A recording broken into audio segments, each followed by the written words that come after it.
MLC Botsa Satyanarayana మీడియాతో మాట్లాడుతున్నారు. Live లో చూద్దాం. వైసీపీ ప్రభుత్వంలో ఏ గ్రామానికి పోయినా సరే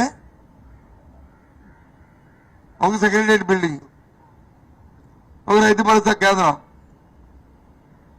ఒక పాల సేకరణ కేంద్రం, లేదు ఒక వెల్నెస్ సెంటర్, పక్క భవనాలు నిర్మించాం కదా.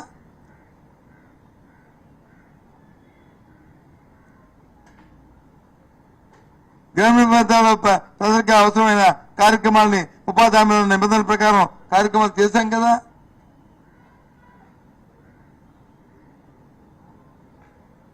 మరి మీరేం చేయలేకపోతున్నారు? మీకెందుకు ఎక్స్పెండిచర్ జరగట్లేదు?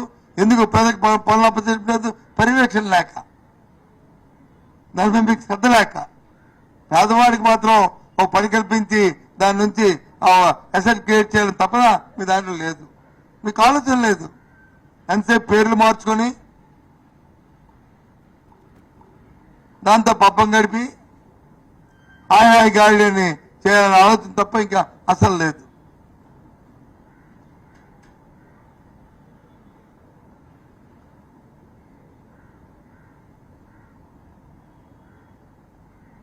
పేదల కోసం ఆలోచన చేసి, వైద్యం కోసం ఆలోచన చేసి హాస్పిటల్ పెడితే, ప్రైవేట్ హాస్పిటల్, ప్రభుత్వ హాస్పిటల్ పెడితే, ప్రభుత్వ కళాశాలలు పెడితే ప్రైవేట్ పనులు చేస్తా అంటారు. మళ్ళీ పైపెచ్చి వాళ్ళు వచ్చంట క్యాబినెట్ లో చూశారు పేపర్లో, ప్రభుత్వ కళాశాలను పెడతారట, కానీ లోన మాత్రం ప్రైవేట్ కార్యక్రమాలు చేస్తారండి. ఏంటి వాడు నాన్సెన్స్? ఏంటిది చెప్పండి? ఈ ధర్మ ప్రభుత్వ కళాశాల ప్రభుత్వ ఇప్పుడు కేజీలో ఏం జరుగుతున్నాయో ఆ నిబంధనలు జరగాలి.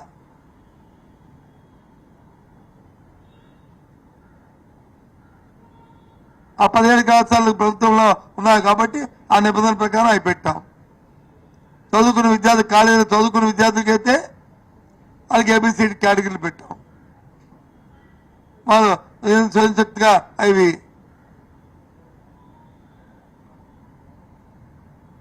జరగాలి కాబట్టి కార్యక్రమం మెయింటెనెన్స్ కాదు. మిగతాది ప్రభుత్వం వచ్చి బ్యాక్ సపోర్ట్తో దాన్ని చేయాలని ఆలోచన చేస్తాం. ప్రైవేట్ వాడికి పెట్టలేదే.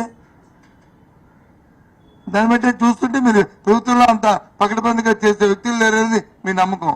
ఎందుకంటే మీ పరిపాలన విధానం ఉంది. అధికారుల మీద నమ్మకం లేదు, నీ తోటి మొన్న మంత్రుల మీద నమ్మకం లేదు, చంద్రబాబు నాయుడు గారు మీకు, మీ క్యాబినెట్ మీద నమ్మకం లేదు, మీ శాస్త్రుల మీద నమ్మకం లేదు, మీ ఎమ్మెల్యే మీద నమ్మకం లేదు, మీ అధికారుల మీద నమ్మకం. ఎవరి మీద నమ్మకం ఉంది? నీకు నీ తాలూకా అబ్బాయి మీ ఇద్దరికే నమ్మకం, ఒకరిమా ఒకరికి.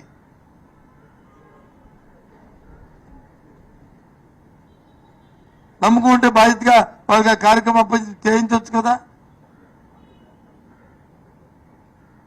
ఎందుకు చేయట్లేదు?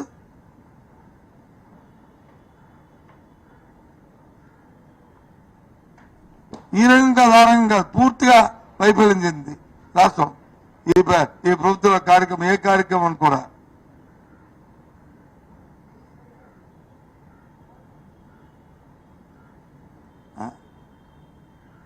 గిరిజన ప్రాంతాల్లో గిరిజనులు అయితే ఎంత ఇబ్బంది పడుతున్నారు ఆ పిల్లలు, విద్యార్థులు. మనం కురపాము చూసాం. ఇంకా రేపేపులో గిరిజన ప్రాంతానికి వెళ్ళబోతున్నాం చూడటానికి. కేజీహెచ్ కూడా వెళ్ళబోతున్నాం. గత సంవత్సరం నుంచి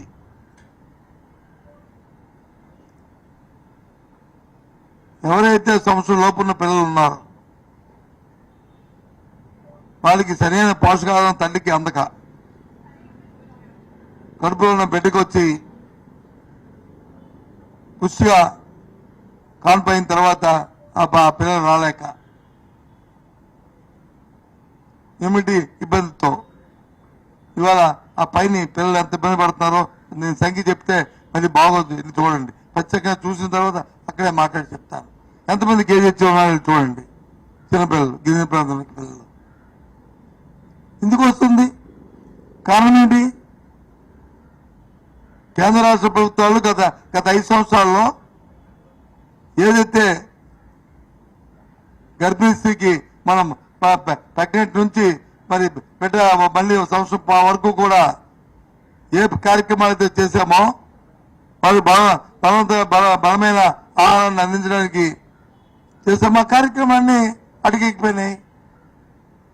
అడిగి ఇవ్వాల్సిన ఫండ్స్ రీచ్ చేయట్లేదు. ఆ కార్యక్రమాన్ని మూలపడేశారు. మా పేదవాళ్ళు ఆ తల్లి తినడానికి లేక ఇబ్బంది పడుతున్నప్పుడు ఆ పిల్లకి ఆ కడుపులో ఉన్న పిల్లకి ఇంకేం చేస్తారు? ఇటువంటి దుర్మార్గం ఆలోచన ఏంటిది? పాపం కాదు.